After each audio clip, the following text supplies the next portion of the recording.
BC floods put spotlight on Canada's infrastructures. The historic floods in British Columbia are yet another reminder that Canada's infrastructure needs to be improved to better handle climate change disasters, experts say. However, simply preparing for extreme weather events on the scale of what's happened in BC this week isn't sustainable long-term. That if global temperatures continue to rise, pushing climate targets out of reach, these events will not only persist, they'll be worse, which is why we need to act, experts say. The huge human cost and capital cost of this event will pale in comparison to what's going to happen in the future, said Kent Moore, a professor of atmospheric physics at the University of Toronto. We have to deal with that problem.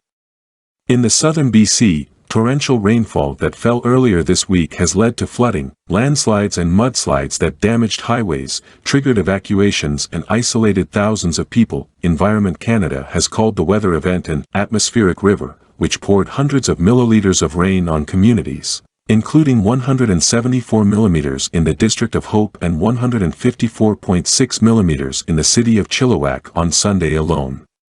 At least one person has died, and search teams are looking for survivors throughout the region. Some residents have been forced to evacuate their homes, including the entire community of Merritt and hundreds of people in Abbotsford. The provincial government has declared a state of emergency, and the federal government has been offering assistance to manage the crisis. The floods have not only accentuated the spotlight on climate change, but on climate infrastructure throughout the country, Moore said.